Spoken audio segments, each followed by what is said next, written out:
এই মুহূর্তে যারাই আমাদের টেলিভিশন শো দেখছেন সবার জন্য রইল শুভেচ্ছা। কানাডায় নির্মিত বাংলা টেলিভিশনের আজকের অনুষ্ঠানে আপনাদের সাথে আছি আমি সৌমিতা। একটি গান দিয়ে শুরু করব আমাদের আজকের অনুষ্ঠান।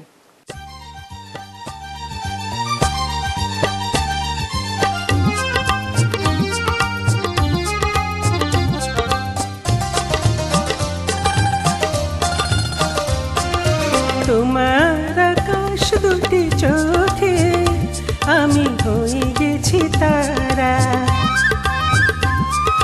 তোমার আকাশ দুটি চোখে আমি হয়ে গেছি তারা। এই জীবন ছিল নদীর মতো গতিহারা, এই জীবন ছিল নদীর মতো গতিহারা দিশাহারা। ওগো তোমার আকাশ দুটি চোখে আমি হয়ে গেছি তারা।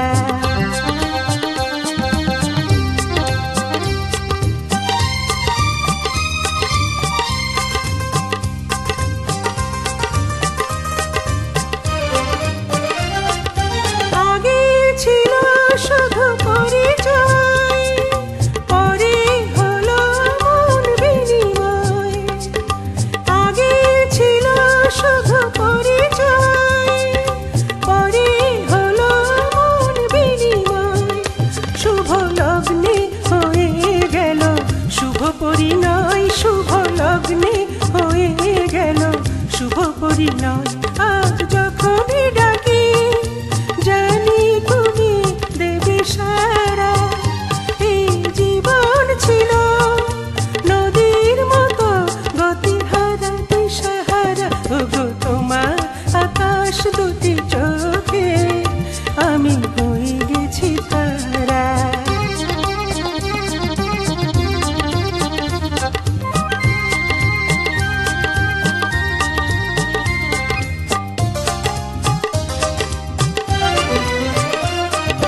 গানে নতুন করে এলো সুর, এ যেন আগের যে সুমধুর। গানে নতুন করে এলো সুর, এ যেন আগের যে সুমধুর। নিয়ে এলে আমায় তুমি আজ বহুদূর, নিয়ে এলে আমায় তুমি আজ বহুদূর। বয়ে চলেছে যে তাই ভালোবাসা এক ধারা। এই জীবন ছিল নদীর মতো গতিহারা দিশাহারা। ওগো তোমার আকাশ দুটি চোখে আমি হয়ে গেছি তারা, আমি হয়ে গেছি তারা। ও আমি হয়ে গেছি তারা। চিত্রা সরকারের একক সঙ্গীতানুষ্ঠান।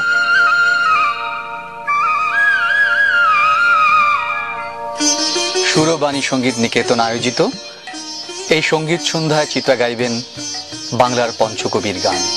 ভরেতে ভ্রমর এলো গুনগুনিয়ে, ভরেতে ভ্রমর এলো গুনগুনিয়ে। অক্টোবরের 2 তারিখে সন্ধ্যা 7টায় টরন্টোর 9 ডয়েস রোডে রয়্যাল ক্যানাডিয়ান লিজন হলে। আপনারা গান শুনতে এলে আমার অনুষ্ঠানটি পূর্ণতা পাবে।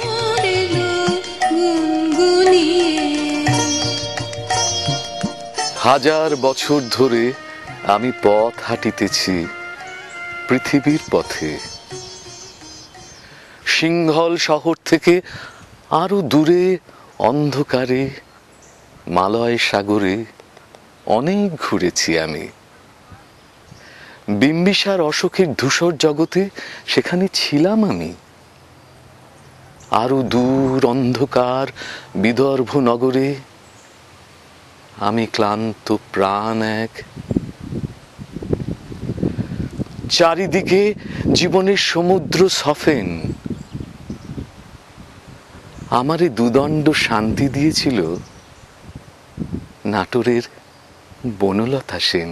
চুল তার কবেকার অন্ধকার বিদিশার দিশা, মুখ তার শ্রাবস্তির কারুকার্য।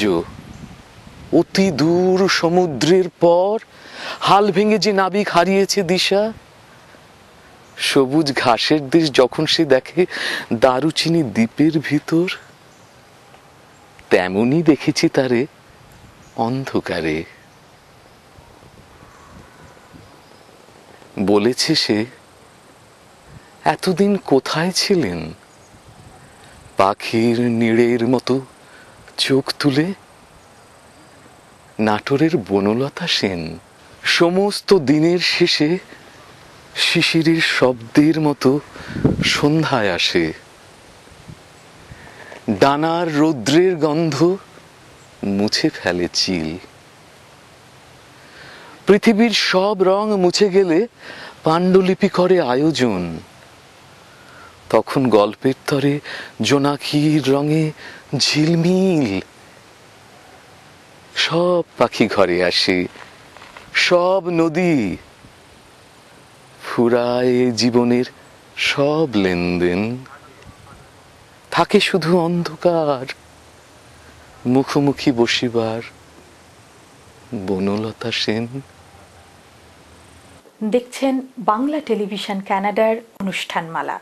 পৃথিবীর যে কোনো প্রান্ত থেকে যে কোনো সময় আমাদের অনুষ্ঠান দেখতে লগ অন করুন banglatelevision.net।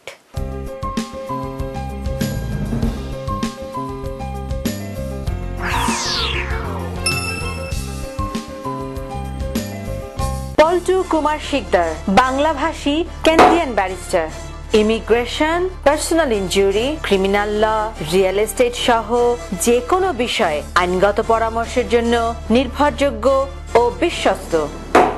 Omnibus tax and accounting services, দ্রুত ট্যাক্স রিফান্ড সহ যাবতীয় ট্যাক্স ও বিজনেস অ্যাকাউন্টিং এর জন্য নির্ভরযোগ্য প্রতিষ্ঠান।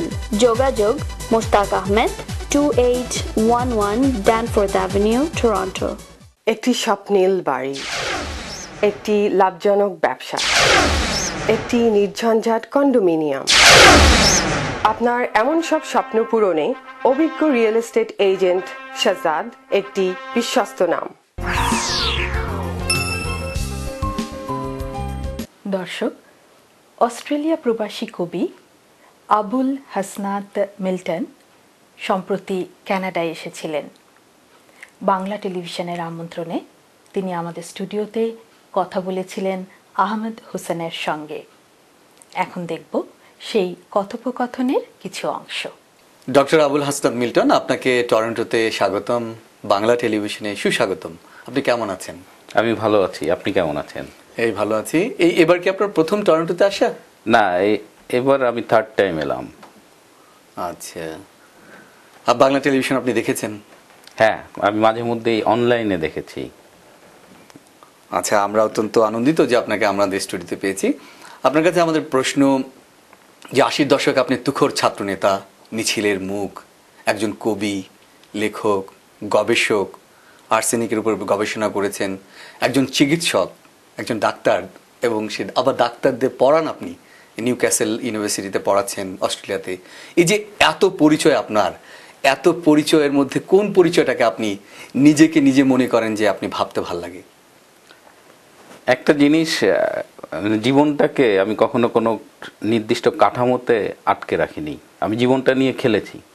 ছাত্র জীবনে আপনি যে রাজনীতির কথা বললেন, তখন সামরিক শাসন ছিল দেশে। আমরা যারা পড়াশোনা করতাম সরকারি অর্থে, জনগণের ট্যাক্সের টাকায়, আমাদের মধ্যে একটা বোধ কাজ করতো যে যেহেতু জনগণের টাকায়, দেশের টাকায় আমরা পড়ছি, দেশের জন্য আমাদের কিছু করা উচিত। সেই বোধ থেকে আমরা অন্যায়ের প্রতিবাদ করতাম, এবং সেখানে আপনার সাথে আমাদের দেখা হয়েছে। আমার দেখা হয়েছে রাজপথে। মেডিকেল কলেজে পড়েছি, চিকিৎসক হয়েছি। জীবনে কিছু বাস্তবতা আছে। যেমন আমি খুব স্পষ্টভাবে বলি, দুটো কারণে আমি পড়াশোনা করেছি। একটি হলো আমার বাবা মায়ের খুব শখ ছিল তাদের ছেলেটা খুব বিদ্বান হবে এবং ডাক্তার হবে। সো আমার কাছে তারা খুব ইম্পর্টেন্ট এখনও। তাদের ইচ্ছে পূরণ করেছি। ইউনিভার্সিটিতে পড়াই, জীবিকার স্বার্থে পড়াই, পাশাপাশি আমি খুব উপভোগ করি। ছাত্রছাত্রীরা আমার কাছে খুব সন্তানের মতো। আমি তৈরি করছি, আমি কিছু জেনারেশন তৈরি করছি। পড়ানোর মধ্যে দিয়ে কিছু ভ্যালুজও আমি ট্রান্সফার করি। তো এত কিছু করি, কিন্তু আপনি যদি আমাকে বলেন যে কোন পরিচয়ে পরিচিত হতে চাই, আমি আপাদ মস্তক আসলে কবি হতে চেয়েছি। আমি আজও যদি আমার একটি পরিচয় বেছে নিতে হয় জীবনের কাছে, আমি কবি হতে চাই। এই যে আপনি একজন গবেষক, বিশেষ করে চিকিৎসা শাস্ত্রে গবেষণা করেছেন, আর্সেনিকের উপর গবেষণা করেছেন, বাংলাদেশে এই যে দুরারোগ্য ব্যাধি, এইডস, যক্ষা, ম্যালেরিয়া কিংবা আর্সেনিকের কি অবস্থা একটু বলবেন কি? আর্সেনিকটা আমাদের জন্য খুব অপ্রত্যাশিত একটা সমস্যা ছিল। এটা ধরেন আরো 14 বছর আগে এই সমস্যাটা আমরা সরকারি পর্যায়ে স্বীকার করেছি। সমস্যাটা আরো আগেও ছিল। আর্সেনিকের শুরুতে পলিসি লেভেলে সরকারি পর্যায়ে কিছু ভালো সিদ্ধান্ত ছিল, কিন্তু গত 14 বছরে এই সরকারি নীতি পরিবর্তন হওয়াতে বিভিন্ন কারণে আর্সেনিকের যে সমস্যা এটা কিন্তু খুব একটা কমেনি কিংবা নিয়ন্ত্রণে আসেনি। এখানে সরকারি উদাসীনতা ছিল, বাস্তবায়নে বিভিন্ন এজেন্সির ব্যর্থতাও ছিল, এবং গত মাসে একটি ল্যান্ডসেট বলে আমাদের একটা মেডিকেল জার্নাল আছে, এটা খুব top journal, one of the best journals, এখানে বলেছে যে প্রায় বাংলাদেশে যত মৃত্যু হয় তার মধ্যে প্রায় 20% মৃত্যু আর্সেনিক জনিত কারণে। আর বাংলাদেশ তো আসলে অনেকগুলো স্বাস্থ্য সমস্যাই আছে। আমাদের জনস্বাস্থ্য সমস্যার মধ্যে ডায়রিয়া বা কলেরা একটা খুব বড় সমস্যা, যদিও মৃত্যুহার কিছুটা কমেছে ওর স্যালাইনের জন্য। টিউবারকুলোসিসটা কিন্তু আমাদের জনপদে এখনো সমস্যা। যক্ষা পৃথিবীতে অনেক দেশে নিয়ন্ত্রিত হলেও যক্ষা, ম্যালেরিয়া এগুলো বিভিন্ন এরিয়ায় এখনো প্রবলেম। এইডস সমস্যাটা বাড়ছে, তবে সারপ্রাইজিংলি হলো যে ইন্ডিয়া এবং বার্মা দ্বারা পরিবেষ্টিত হওয়ার পরেও আমাদের দেশে এইডসটা অত ভয়াবহ না, এক্সেপ্ট যারা ওই ইনজেক্টেবল ড্রাগ ইউজ করে, যারা ইনজেকশনের মাধ্যমে ড্রাগ নেয়, এই একটা স্পেসিস মানে গ্রুপ ছাড়া অন্যদের মধ্যে এখনো এটা নিয়ন্ত্রিত আছে। তো এইডসের যে সমস্যা হয়, এইডস আসলে আবার টিউবারকুলোসিসটা বাড়ে বা অন্য অন্য অসুখেরও বাড়ে। তো বাংলাদেশ জনস্বাস্থ্যগত অনেকগুলো সমস্যা আছে, but they are doing good. বিশ্ব স্বাস্থ্য সংস্থা, স্বাস্থ্য মন্ত্রণালয় সব একটা, আমাদের অ্যাপ্রোচটা কিন্তু খারাপ না। আমাদের সমস্যাটা হলো যে বাস্তবায়ন পর্যায়ে আমাদের কিছু সমস্যা হয়, এবং বিশেষ করে আমাদের সরকারের এফিসিয়েন্সি আরও বেশি হতে পারে, সরকারি এজেন্সিগুলোর কাছে আমাদের প্রত্যাশা বেশি। তো সব মিলিয়ে আশাবাদী। আর্সেনিক নিয়ে দুই সরকারের অবস্থান আবার দুই রকম ছিল, এখানে একটু রাজনৈতিক সমস্যাও ছিল। যেমন বিগত অর্থমন্ত্রী যিনি মারা গেছেন সাইফুর রহমান, ওনার ধারণা ছিল এটা আদৌ কোনো সমস্যা না, এটা বোধহয় এনজিওদের বিদেশি ফান্ড আনার জন্য একটা ধান্দা, উনি এই ধরনের শব্দ ব্যবহার করেছেন। এটা খুব আপত্তিকর, এবং এইটা বাংলাদেশে আর্সেনিক সমস্যা সমাধানে একটা বিশাল সেটব্যাক ছিল। আমরা প্রায় 5 থেকে 6 বছর পিছিয়ে গিয়েছিলাম ওই একটা স্টেটমেন্টের কারণে। এই যে আরেকটা প্রশ্ন, যে আপনি দীর্ঘদিন প্রবাসে আছেন, অস্ট্রেলিয়াতে আছেন, ওখানে পড়াচ্ছেন, তাছাড়া বিভিন্ন দেশে আপনি ভ্রমণ করছেন, সেমিনার পেপার পড়ছেন, কানাডাতে এসেছেন। প্রবাসীর বাঙালি বাড়ছে, ইমিগ্রেশন বাড়ছে, যেভাবে আমরা প্রবাসে ছড়িয়ে গেছি, প্রবাসীরা কেমন করছে বিদেশে? আপনার ব্যক্তিগত মূল্যায়ন কি? আমার মানে আমি তো মূলত অস্ট্রেলিয়াতেই থাকছি, আর ভ্রমণজনিত কারণে আমি অনেক দেশে গেছি।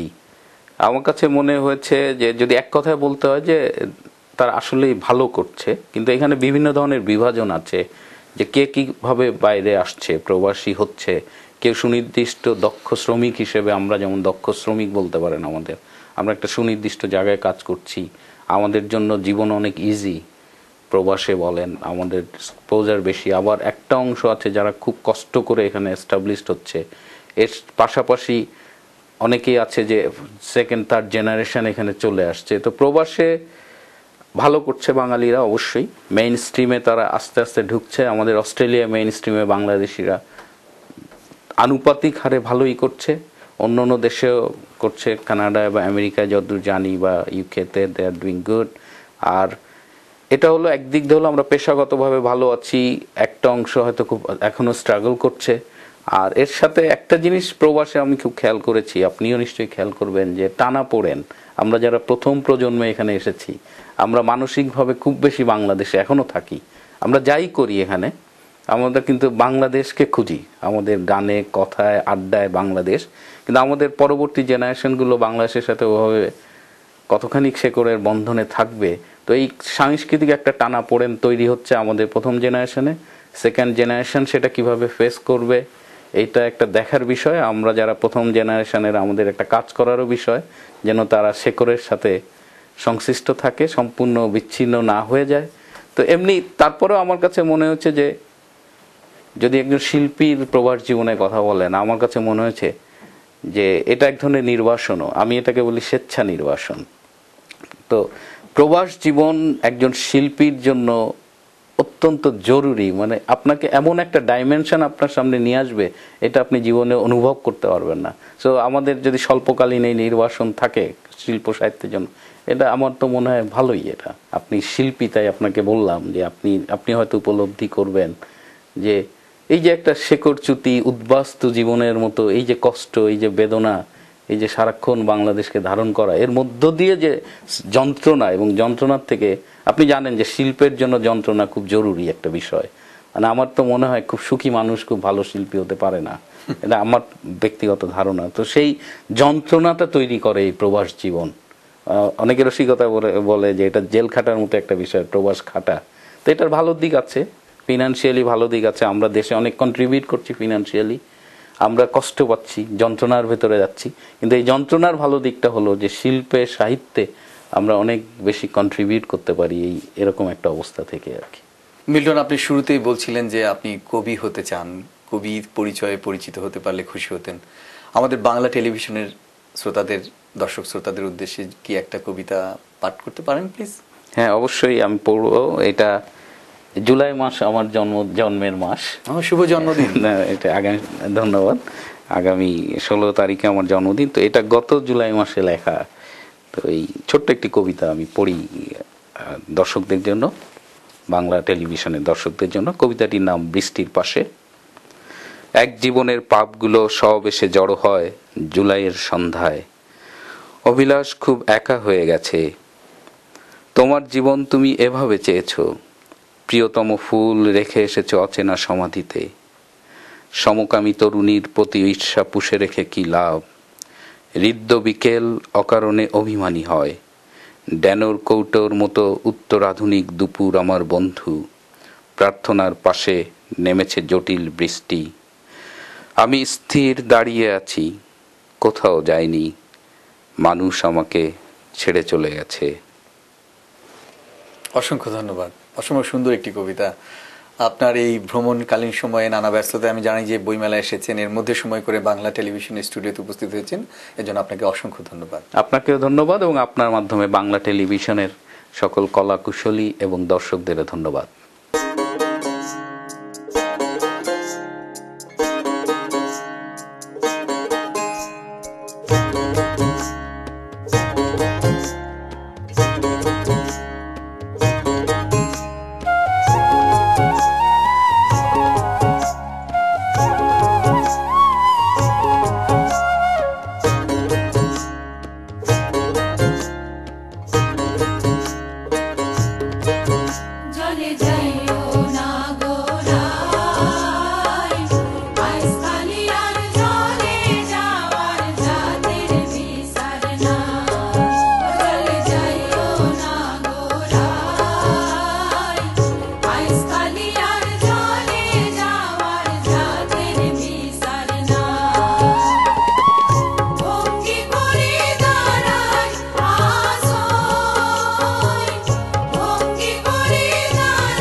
দেখছেন বাংলা টেলিভিশন কানাডার অনুষ্ঠানমালা।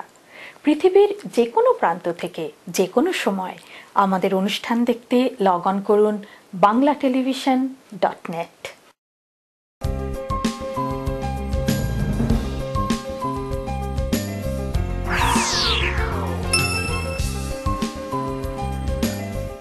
বাংলা মিডিয়া, বাংলা বই, পত্রিকা, গানের সিডি, নাটক ও সিনেমার বিপুল সমাহার।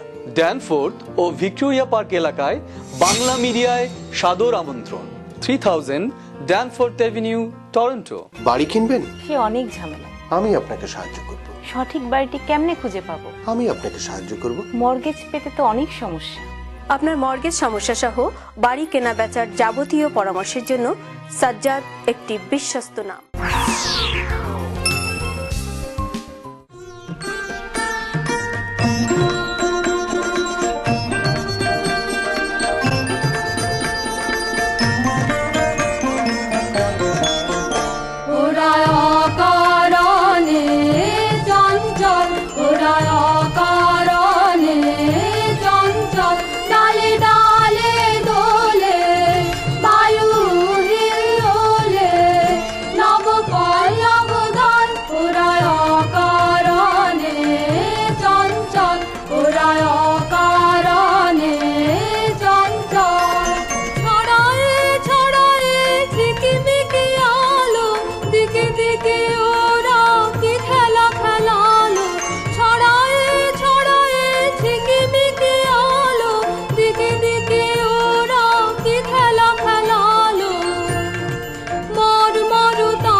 শোনে গগনে গগনে নীরবের কানা কানি, নীলিমার কোন বাণী ওরা কান পেতে শোনে গগনে গগনে নীরবের কানা কানি, নীলিমার কোন বাণী ওরা প্রাণ ঝরনার উচ্ছল ধার ঝরিয়া ঝরিয়া বাহে অনিবার, ওরা প্রাণ ঝরনার উচ্ছল ধার ঝরিয়া ঝরিয়া বাহে অনিবার, চিরতাপসিনী ধারণী ওরা শ্যাম শিখা মানল, ওরা অকারণে চঞ্চল, ওরা অকারণে চঞ্চল, ডালে ডালে দোলে